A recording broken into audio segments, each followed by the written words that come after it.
to Mindshift, a PLCS Empowerment Collective podcast. My name is Christopher, and I'm glad to be here as one of your hosts today.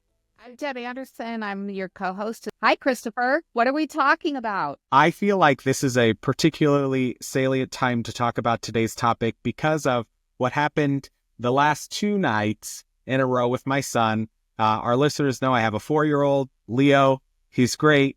And I found myself saying to him the last 2 nights when he was being a little obstinate that, hey, you're not being very kind right now. You're not being very kind right now. I want you to be kind.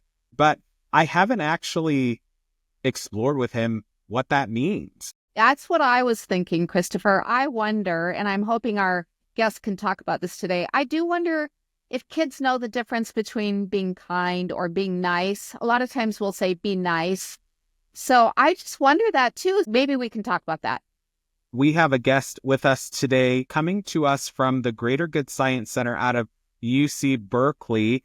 Go ahead and say hi and tell us a little bit about yourself. Thank you so much, Deb and Christopher. It's wonderful to be here, and I really appreciate the invitation to speak to your guests about kindness and compassion. So I'm Vicki Zakrzewski. I'm the Education Director at the Greater Good Science Center at UC Berkeley, and our mission is to translate the research on things like kindness, compassion, gratitude, awe, forgiveness, what I call all the beautiful aspects of life. I've been both a classroom educator and also a school leader. So I love talking to practitioners and parents about how we can help our students and ourselves share more kindness with each other. We love that around here. I love that you have a background in education because you know what our parents and our staff members are feeling and experiencing. And, you know, you heard me talk a little bit about my son and how I've been telling him to be kind, but I haven't really told him what that means. How can I explain to him what is kindness? What does it mean?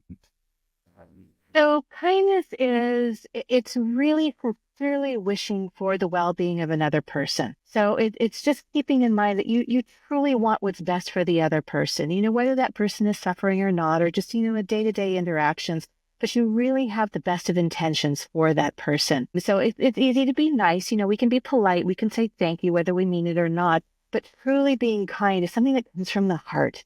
So in other words, Vicki, it almost sounds like you're saying being nice could be somewhat superficial, and being kind is much more sincere. So where does compassion come in? So compassion, the way that researchers define compassion, it's a little bit different. When you're kind to someone, again, the person can be suffering and they cannot be suffering. Where with compassion, it's recognizing that a person is actually going through a moment of suffering. And being motivated to act upon that compassion that you're feeling. So compassion is more aligned with suffering than kindness is. You mentioned a little bit about some of the research that you've seen related to kindness and compassion, and I've heard that there's a connection between kindness and compassion and success.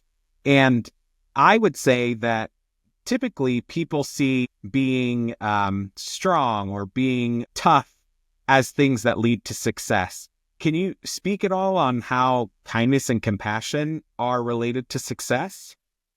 Yeah, it's interesting. And I'm so glad that you brought up this idea that some people think it's important to be really tough and strong on the outside. So what we know from the research is that creating a classroom environment, creating a home environment that's grounded in kindness and compassion, you know, where you really feel cared for, where everyone feels welcome, that they really belong, it's critical for students' academic success. So academic success relies much more on feeling accepted by your peers, by your teachers, than just your ability to tough it out and persevere. You know, that idea of grit, that I could just grit my teeth and get through this kind of thing. It's like, no, it actually really matters whether or not the people around you care for you. You know, Vicki, I was thinking as you were talking about, we have signs in some of our schools that will say, be safe, be respectful, be responsible. And we often talk here about the importance of having a good, strong relationship as well. And that made me wonder if it's possible to be kind and compassionate if you don't really like the person. That's a great question. That is a fantastic question. We could talk for hours about that because that's a whole other layer of things. You know, I think that comes down to what kind of person do you want to be in the world? And what kind of world do you want to see?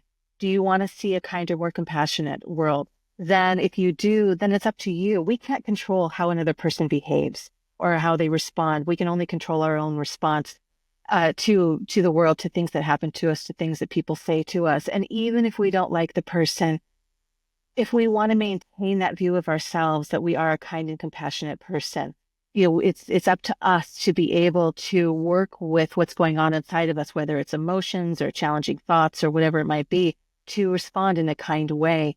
And also, it's an opportunity for us to ask the question about, why don't we like this person? And maybe rather than judging the person on their behavior, ask in the trauma literature, the question that we always ask of people is not what's wrong with you, but what happened to you.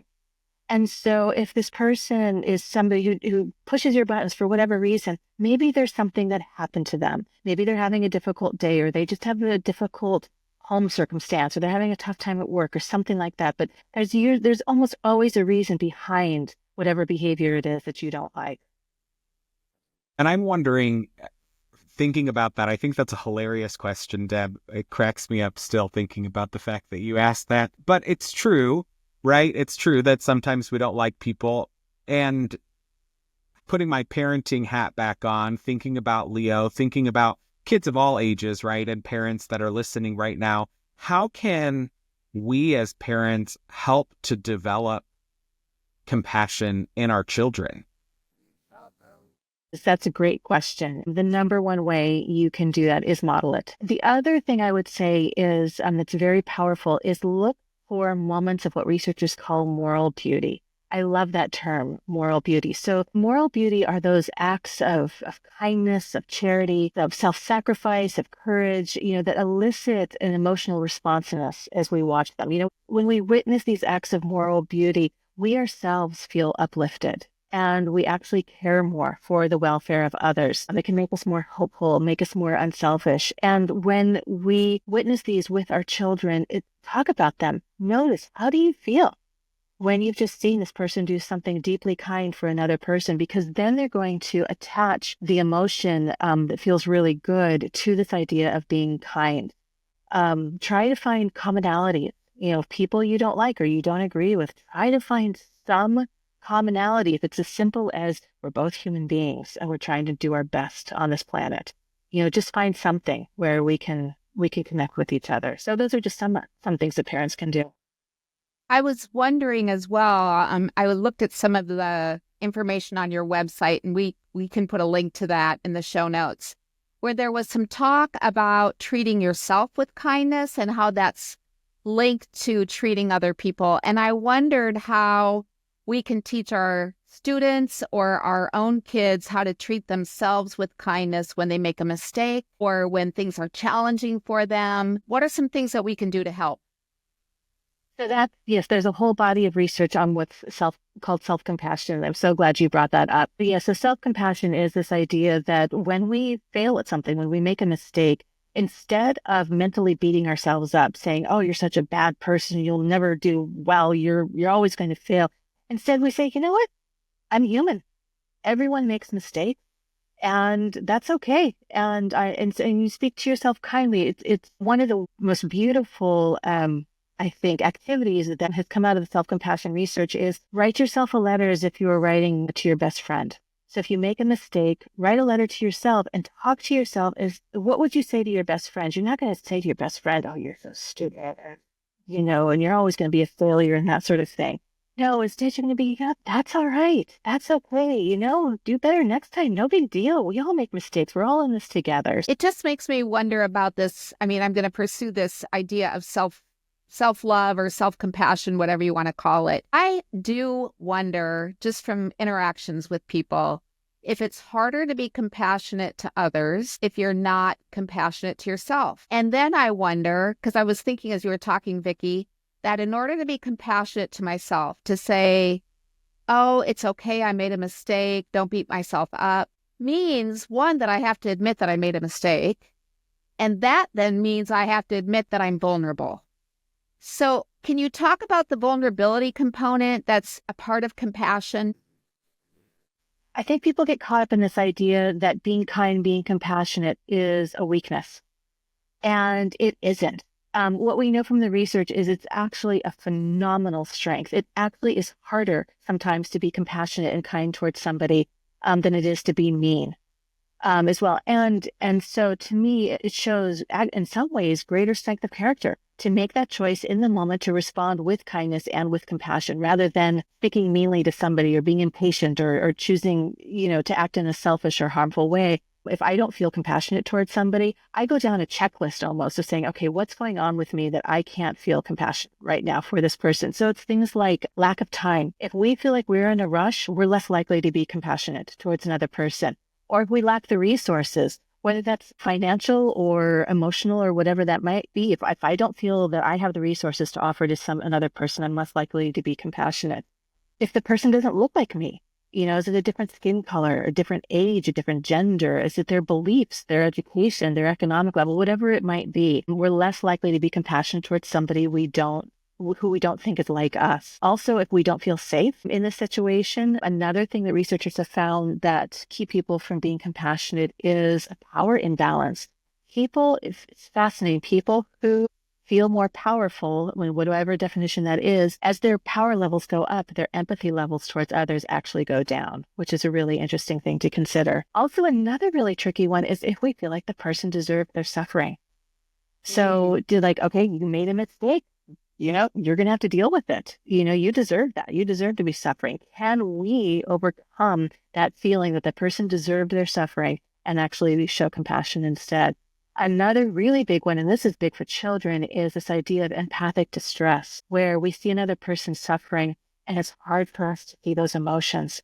It brings up emotions in us and it makes us very distressed. And if I can't handle my own emotional response, I'm not going to be able to offer compassion as well. So this is just kind of like a little checklist almost that I use. If I don't feel compassionate, I'm going down that checklist going, okay, what's wrong here? What's going on with me that I can't feel compassionate for that person? And we touched on this very briefly, but you said sometimes people see compassion or kindness as a weakness, or that it's opening themselves or their kids up to being more vulnerable. And, I feel like we hear a lot that we want our kids to be resilient and we want our kids to have grit. And yes, we do want those things, but they're not enemies to each other. Kindness and compassion are not enemies to resilience and grit.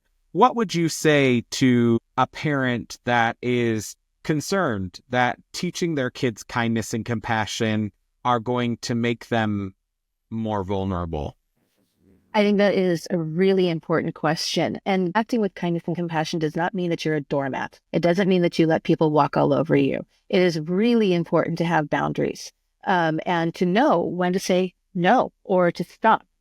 Sometimes people do behave badly or they behave in harmful ways. And it's important to put up that boundary and say, this is not okay. And if you need to walk away, you walk away. But we can still check ourselves and try to see, can we still have kindness and compassion towards that person, even if we can't do anything in the moment to show that? So it's really just checking, what are your own intentions towards that person? Trying to keep them benevolent, trying to keep them kind. You don't wish that person harm in any way, but it's also, sometimes you do have to walk away, and that's okay. I love that. That was like a full stop moment for me when you said, being kind, being compassionate doesn't mean you're a doormat. And I'm like, that's right. That's true. Yeah. I'm thinking that we could be talking about this for hours because there's so much that's so deep about all these conversations around kindness and compassion and self-compassion and resilience and grit. But I also am very aware, Christopher, that we're probably getting to the end because this is about shifting our perspectives about kindness and compassion. What do you think, Vicki, is the most important thing for parents to understand about raising compassionate children? If you as a parent want to see a kinder, more compassionate world, the most important thing you can do as a parent is to raise your child to be a kind and compassionate person, and then be that person yourself. And then I think if you've done that, you've done your part in helping to create a better world for all of us. Thank you, Vicki, for being with us today. We really appreciate the conversation on kindness and compassion. As Deb mentioned earlier, we'll have some resources that you can access on kindness and compassion available on our show's website. at plcschools.org/mindshift. And if you enjoyed today's episode, make sure you follow us wherever it is that you get your podcasts, and join us next week, and we'll see you then.